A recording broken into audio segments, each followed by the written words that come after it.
All right, so Scottejaye here has uploaded a video talking about maybe some information with Phase 2, I guess relating to surveys that Blizzard has conducted that I haven't seen before. I want to see what he's talking about. Big Phase 2 news. Here we go. Every now and then throughout the year, surveys start popping up, and they appear online, even though the very first page says you shouldn't share I don't think them. I've seen Fortunately these. for me, people do. When People these share surveys them. do pop up, though, it gives us a good idea of Blizzard's intentions. Mm-hmm. Looking back at previous surveys where we've seen them asking about monetization options, and then they appear, is not something that we shouldn't be familiar with.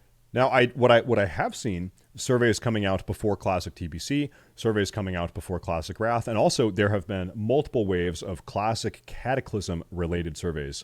But I have not seen these Season of Discovery surveys, so I'm very curious right now. We know some of these things in the surveys don't come to fruition, but overall it gives us a good idea of what Blizzard are thinking about for the future most of the time. And it must be that time of year because actually I've seen 2 new surveys go out in the last couple of weeks. One of them was a much broader survey asking about our general gaming habits, what consoles we play, what types of games we play, where we spend our time. You know what's insane? People play consoles. That's weird to think about, right? Bro. All we do here is play PC.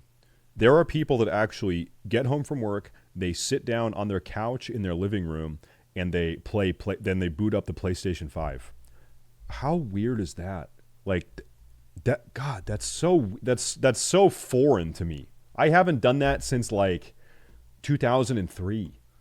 But then when it eventually got to the part where it was asking about if you play World of Warcraft, there was a big shift to World of Warcraft specific questions, but not actual gameplay mechanics. Now, there was another survey as well, which was actually all around Season of Discovery, which we're obviously going to go through that, which I'm going to be completely honest with you, there's not that much information in. It's not like you're going to get any major spoilers here or leaks or anything like that, because it's mainly about just general gameplay enjoyment of Season of Discovery. But it does throw a couple of bits in where we can interpret it in whatever way we want. However, there was something I found far more interesting actually on the much broader survey that went out when I reached this slide. It was specifically asking if we'd be interested in playing World of Warcraft on consoles.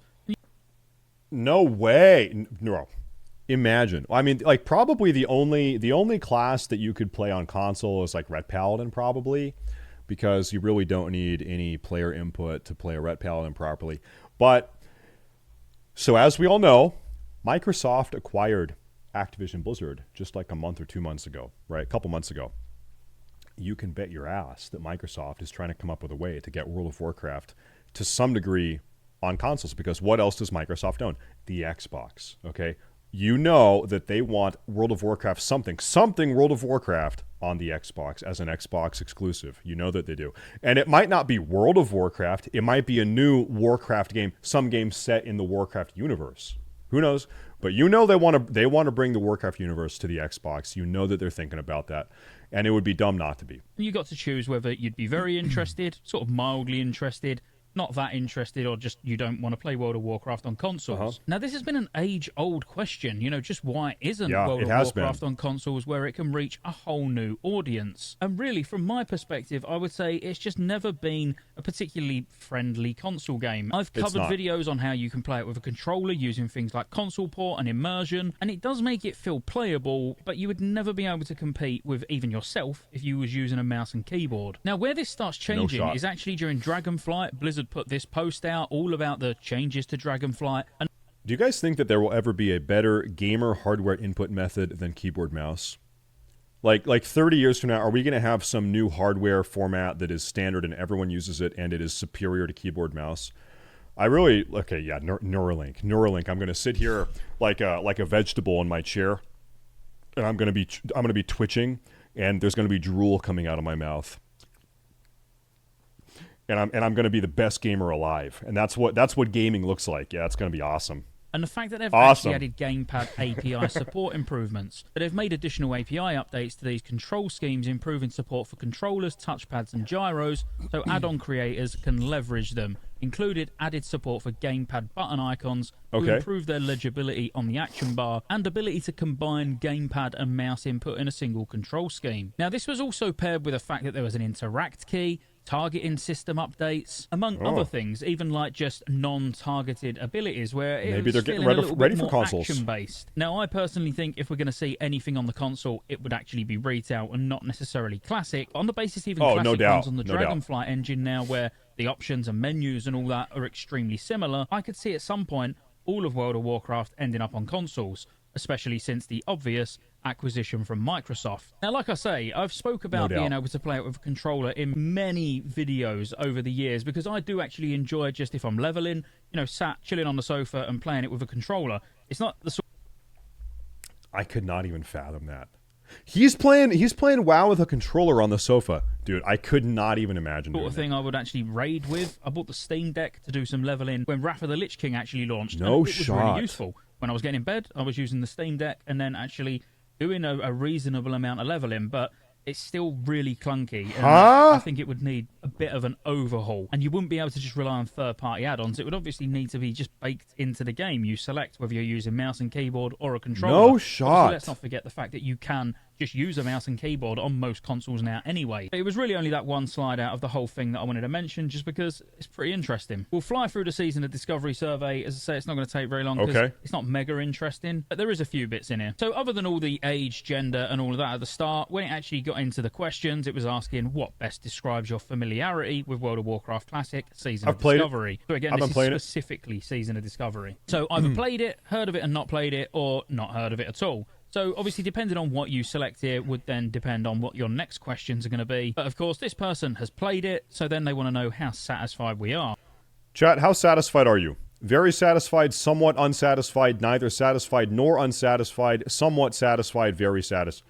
This is very unsatisfied. Very satisfied. Honestly, man, I would say very satisfied. I am very somewhat satisfied. I'm somewhat very satisfied. Yeah, okay. And then everyone is about on the same page? Okay, good.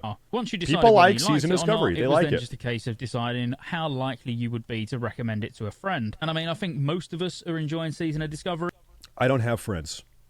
This is a tough question because no one that plays, and by the way, no one that plays World of Warcraft has friends. So this is just like, this is a tough one. I don't even know why they had to ask this. It to a friend. And I mean, I think most of us are enjoying Season of Discovery. Some of us are waiting for Phase 2. Some of us are still really enjoying Phase 1 and actually want a lot longer before Phase 2. I think most of us would be hovering somewhere between the 7 and 10. Then it was just asking how likely or unlikely you'd be to play World of Warcraft Classic Season of Discovery in the next 30 days. Very and then likely. whether it actually met your expectations. Now, you're never going to meet everyone's expectations. What some people considered Classic Plus was exactly this, and what others considered Classic Plus was nowhere near this. Season of Discovery is and was not, it was never and still is not what I expected for Classic Plus. It's not even what I wanted for Classic Plus. That being said, it is still something fun to do. I enjoy logging into SOD every day. It is not my dream Classic Plus. It's not what I had envisioned, but it is still fun to play, and I like to play it. They wanted the original vanilla experience, but just with extra content, rather than too much playing around with the classes and stuff like that. So you're never going to be able to please everyone, but I think overall it's quite evident that it's been a success, and hopefully it will continue to be a success. Can I show you guys this? Let's open up ironforge.pro population statistics. Okay. Right now, there are 238,000 characters being logged on Warcraft logs for, this is for Classic Wrath. Oh, Classic Wrath actually had an uptick this week. Is this maybe because Ruby? No, I guess it's people that were excited for Ruby Sanctum, and so they kind of came back to get ready for Ruby Sanctum. But right now, anyway, the point is 238,000 characters being logged on Warcraft logs for Classic Wrath. Let's talk Classic Season of Discovery. 464. 238, it's pretty much double. There are 2 times as many characters showing up on Warcraft logs. That is wild. Then this is SOD. Season of Discovery is poppin'. It's poppin'. All of the rest of the phases. The next one I found really interesting, even though it's quite basic. So how would you rate the level of communication with the developer team for World of Warcraft Classic? I feel like the dev team has been actually pretty communicative on SOD. I really do. Season of Discovery, either too much. And by the way, I don't always agree with them. I don't think that they always have the best take or the correct take on everything, but they have been communicating their takes. just right or too little. Now, this for me is where Blizzard are excelling, actually, at the moment, which is really rare. This has never been the case. Communication has always been a big complaint of mine, but they seem like really open to feedback. They're explaining why they're doing certain things. That is true. They're big things. And in particular, Agrand is just all over everything. You know, replying to Twitter posts. This guy is tweeting even all day. Commenting on YouTube videos. Literally, the guy is doing a fantastic job of really getting involved with the community and telling us why some decisions are being made and why certain things that we're crying out for just can't be done. So I think overall, the communication so far with Season of Discovery, and I really hope it carries on, but it's been top-notch. The next slide was just about how satisfied or unsatisfied you are with each of the following. So the first one was Rune Discovery and Rune Engraving, and they described it as bend your class, role and faction, powerful runes, abilities to discover around the world, which create entirely new playstyle, archetypes for each class, role and faction, e.g. Warlock tanks and mages can heal. Chat, are we happy with the rune system? I wouldn't say very. I would say somewhat. I think a lot of the runes are a swing and a miss. Some of them are just very underwhelming to acquire. Some of them are very annoying to acquire, but you need to acquire them to play your class properly. For instance, the shaman rune that gives you a 10% hit chance. That one. It's just like, come on, like I need to do all of that stuff just to play my class. Like, I don't know. So some of them are just annoying to get, and they're sort of prohibitively annoying to get, but you have to do them anyway. And so if you're playing like 4 or 5 alts and you have to do a bunch of annoying runes across 5 different characters, it just is like kind of cumbersome sometimes, I guess. I don't know. So how satisfied you are with that overall. If I was to answer this honestly to all of you, because as I say, there's not that much info here, so I'll at least give you my opinion. I think the rune system's been amazing. I think there's some runes that we're probably going to see in later game, which would have been nice to have now. But if I did have to say something slightly negative about the rune system, I've made my worries clear everywhere, on podcasts, in videos, on stream, that we've got so many runes already. 12 don't sound like a lot, but we've got 12 runes and we're at level 25. You know, we're not even halfway to level 60. Yep. I do worry a bit about sort of rune bloat or ability bloat with the abilities that are going to come from the runes, because we already know it's not. So this is what I think. Right now we have 12 runes across 3 different rune slots. So we have 4 runes per slot.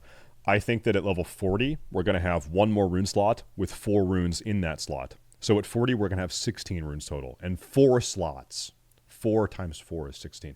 And then at 50, the next level cap, I think we're going to have another rune slot with another 4 runes, right? So then we'll have, what, 20? And then at 60, I would expect to have another rune slot with 4 more runes. So ultimately, we would have 24 runes. That is my guess. And then maybe after we're level 60, you know, maybe 6 months down the road, we're at level 60 now, maybe they add another rune slot with another 4. Who knows? Who knows? So they can just keep adding things at 60, you know, a year or 2 years or 3 years down the road from now. Who knows what the lifespan of SOD is, but I think there's a lot of potential. Now, talking about rune bloat, yeah, I think you have to have, this is where balancing the runes properly is very, very important. Requiring people to have like 8 active abilities in order to play their class properly. Listen, classic players are old, they are boomers, they are lazy, and I don't want to have a 9-button rotation, okay? And so if you listen, I guess my point is, I think a lot of it's fine for a lot of the BIS runes to be passive. That's what I'm trying to say. Having passive runes is fine. That's okay.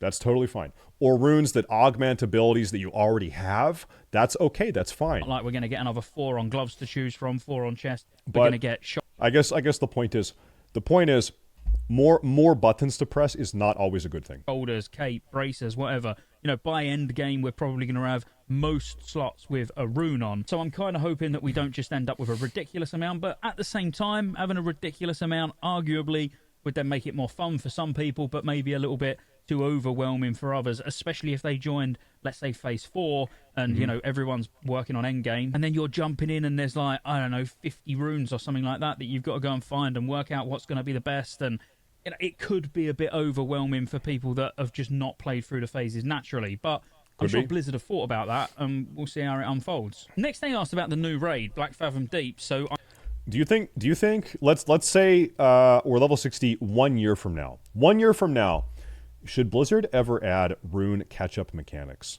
where maybe instead of doing all the stuff you need to do to get a rune originally with runes, you can go to a vendor and you can buy the rune. So you don't even have to discover it. You can just buy the rune. Do you think that's something they should do? So if I'm a new player to SOD 12 months from now, and there's like 25 runes in the game at this point, or 24 runes in the game, should I be able just to go buy the runes, or do you think I should have to go get them? Because in my opinion, I think you should always have to get them. Maybe there could be a system where if you already have a max level character, you unlock runes for all of your alts, and then if you make an alt, like if I'm on alt number 8 1 year from now, do I want to go and get all the runes again for the 8th time 12 months from now? Like maybe not. And so yeah, maybe if you have a max level character a year from now, you're level 60, you can just kind of get the runes for your alt in an easy way. I'm not sure. That's a bridge to cross later on, right? But it's something to think about at least. Iconic dungeons becoming new raid instances with reimagined and redesigned bosses. Now this one again is going to be very personal preference, personal opinion. You know, how you feel about it will be different to how I feel about it. I kind of thought Black Fathom Deeps was quite fun for the first couple of resets. I'm bored of it now, but as you would expect, you know, I'm raiding on multiple characters. You know, everything gets boring eventually. I genuinely didn't realise guilds were falling apart over it. And I was reading a post where they're saying that they've made it too difficult for casual players. So... Huh? Okay, I would like to say I raid on 2 characters every week. I have not raided with my guild. I am in a guild, but I have not raided with my guild in 5 weeks, in 10 lockouts across 2 characters. I have pugged I have pugged this raid 15 to 20 times. Okay? Only one, and by the way, not as a streamer. Like, this is not a streamer pug. I'm just looking for a listing in looking for group chat and whispering, and then I get invited. Just complete. I've never even done a streamer run for this raid, okay? I'm just like a random guy as far as these raids are concerned. Only one out of these 15 to 20 raids I've done, pug groups, has been bad. And it was incidentally the one 2 days ago. So I've got like a 3% failure rate or a 5% failure rate or something for these. And even then we killed everything other than the final boss. I do not feel like this raid is too hard. I do not feel like this raid is prohibitively hard. I feel like it's pretty easy, actually. There's guilds that as can't someone get that has pugged it a lot. We see GDKPs doing it already. You've probably cleared it since night 1 when you went in there. If you're playing, you know, an organised group of people that have played together for a while, really confident with their class. But there are actually guilds that literally are disbanding over not being able to get past Kelris. So I find that quite... If you're in a guild and you have like an actual guild 10-man raid team and you've been wiping on Kelris for the last 6 weeks, I don't know what to tell you. Like, really, you need to go play a different game. It's time to move on from this game. I don't know what to tell you. Interesting. Obviously, I'm not in that camp myself, but I do also feel like, yeah, Kelris was difficult even for us the first time we went in. We even saw, you know, the best, fastest clearing guilds in the world even struggle with Kelris, you know, having multiple wipes. So we know it's not a cakewalk, but at the same... Well, maybe week 1. Maybe the very first lockout. But now, for the last couple weeks, no shot. No way. Same time, how easy should the content be when the gear that we're getting from it is quite powerful, as we know, especially when you can get epics and stuff like that. So over time, it should get easier. And then saying that the epics come from the bosses that these people can't kill. So I don't know. There's no right answer. The next one was around the PvP content, so new outdoor PvP events, world buffs and rewards. I don't like any of it. But that's just me. I don't like the... True. This Ashenvale event, this is not bussin'. Okay, on God, this Ashenvale thing, no kizzy, it is not good. Ashenvale event, I don't even think it's a PvP event. I think it's a glorified PvE event, and a lot of people either just do it, literally just to get the reputation, or just to get their world buff for the week. Outside of that, like, I've not got much to add. I don't want to put too much of a negative spin on this video. I actually think Ashenvale PvP, the event, is the worst part of Season of Discovery, but this is coming from someone who don't really enjoy PvP that much anyway. For me to have enjoyed PvP in Season of Discovery, it would have needed, like, arenas. But it is a part of the game that I do want to start enjoying more, but Ashenvale and pre-made... They totally could add arenas at some point. I don't know, level 60 SOD arenas. rated battlegrounds, it's something they could do. I don't know. Force on Gulch against me and 9 freshly dinged players with no gear. Not really my sort of fun, but obviously, yeah, Scott, just go and do a pre-made. All right, I could do that. So the current level-banded content phase, so level 1 to 25, leveling initially limited to 1 to 25 with 8 weeks. So just so you know, the tilde key, that means approximately 8 weeks. Yes. But it's the first time where I've seen them actually put it in writing that we're thinking around 8 weeks per phase. So what that means, they're saying approximately every phase is going to be around 8 weeks. Okay? Every phase is going to be approximately 8 weeks long. It's because that means there's only a couple of weeks left. We know, but I would say probably early Feb might be when phase 2 comes now, because end of January would be 8 weeks. But they have specifically said here, approximately 8 weeks between each increase. So that's not only just 25 to 40 being phase 2, it's actually approximately 8 weeks between every level bracket. Now, approximately 8 weeks could be 7 weeks. It could be 12 weeks, approximately. Yeah, don't give us a lot to go on. But it is the first time I've seen 8 weeks, around 8 weeks, actually this is true. There officially by Blizzard in writing. I've heard all sorts of, it could be between 4 and 12. It could be, 12 to 14 weeks or whatever. People throwing random numbers around. But like I say, that's the good thing about these surveys, because you actually... Anything longer than 8 weeks, I think, is going to get really boring. Don't you think? In fact, I think a lot of people would say that phase 1 is going on too long. And by the way, we still have another 3.5 weeks. Another 3.5 weeks. That is what, 6 lockouts, 7 lockouts left of the current raid. This is a long one. It feels a bit long. Actually get an idea of what Blizzard are really thinking. If they could actually successfully do every 8 weeks the new phase comes, I think we'd be onto a winner. And then they was just asking which of the following reasons best describe why you decided to play Season of Discovery. So you could select all that applied, which is PvP content, streamers / content creators I follow are playing it, enjoy creating and leveling new characters, want to try new class archetypes, there's good buzz in the World of Warcraft community. I'm personally only playing Season of Discovery because I saw Asmongold play it. If Asmongold plays it, I say, I gotta try it. I gotta do it. Surrounding it. I think that's actually a big one. I do genuinely feel like it's almost contagious, because loads of people are saying how much they enjoy it. Everyone's like, oh, well, it must be good then, and they're coming back. But I know a lot of people that don't like it at all. Overcoming new challenges, friends are playing it, looking for new World of Warcraft content to play, usually play all new classic content, friends and family recommended it, or I want to try the new Black Fathom Deeps raid. It does actually look like this screenshot was cut off a little bit, so there might have been more than that. So, like I said, there's not a great deal in it, but they are genuinely trying to get our feedback, work out what we've enjoyed, what we've not enjoyed, and that will probably shape everything going forward. This survey's very, very recent, like literally in the last few days. And the generic gaming one that I was talking about, good. I didn't see this. Insinuating there might be a console version of the game, that was actually a couple of weeks old. But that's it. I thought I'd share it with you because I've not seen anyone else talk about it anyway. And I'll see you on the next one. Oh, obviously, like and subscribe before you go as well, please. Yeah, true. Do lovely. That. See ya. All right, thank you, Scotty. That's a good one. There is one other conversation I want to have with Phase 2 about Phase 2 with you guys before I wrap up this video. This is the biggest thread, and by the way, I want you guys to go and support that video. Go drop a like and subscribe. I just downvoted it. Upvote, my bad. Discussion here. This is the top thread on the Classic WoW subreddit at the moment. It's people that are requesting that No Muragan, the upcoming raid in Phase 2 of Season of Discovery, gets delayed by 1 week. It's called Delay No Muragan by a week so we can enjoy leveling. He says, do the same thing as Wrath of the Lich King Phase 1, and they did do that in Wrath Phase 1, and delay the raid by a week so we can enjoy leveling. The open world PvP and finding runes before we rush into the raid.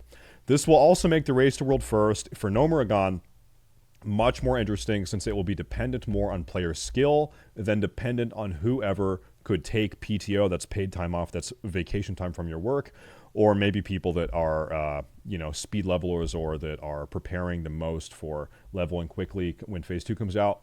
And so I was curious, how many people actually feel this way? This is the top thread of the day on the Classic WoW Battle.net forum. So I conducted a poll, a survey on Twitter, if you will. I said, survey, should the No Muragan raid in Season of Discovery Phase 2 be delayed by 1 week so that people have time to level up their characters to 40 before the raid releases? Guess what? Okay, so we had 1,186 people vote in this survey over the last 12 hours, all throughout the day today. 61.2% of people said yes, delay the raid by 1 week. 38% said no, do not delay the raid. And I think you could make, I don't know, like you could, I personally kind of don't care. I think that you could make reasonable arguments going either way. I understand why the yes people feel the yes, and I understand why the no people feel the no. Personally, like I said, I really don't care a whole lot, frankly. But it is something to consider. And by the way, there is precedent for this. Blizzard has done this in the past. The first thing that comes to mind, like this thread refers to, is the first raid of Classic Wrath, where they did not let people raid Naxxramas or Malygos or Sartharion for the first 7 days after the expansion came out. So that people could level up their characters and farm up their pre-raid best in slot gear and do their professions and stuff like that. And in this case, now we have runes to do also. So this is a curious question. This is one I want you guys to post in the YouTube comments. Actually, hold up, chat. Let me ask you guys first. Yes or no? Should they delay it? Yes. Should they not delay it? No. You guys spam the chat. I want to see what you guys are feeling right now. How do we feel? No. Yes. Yeah. So this is looking pretty split. Once again, this is a pretty divisive question. If you're watching this video on YouTube, I want you to drop a comment and don't just say yes or no. Actually try to explain why. The YouTube comments is a good place to do that. And then I'll go back on my next stream and I'll read through the YouTube comments and I'll read what you guys have to say. But very divisive question, and it has it actually could happen. Like Blizzard could delay this, so it's good to talk about and think about. Anyway, that's the video. Great Scottejaye video that we reacted to, and then good discussion here. Thank you guys for watching. Drop a like, drop a comment, subscribe, and thanks for watching this one. As always, stay safe. There we go.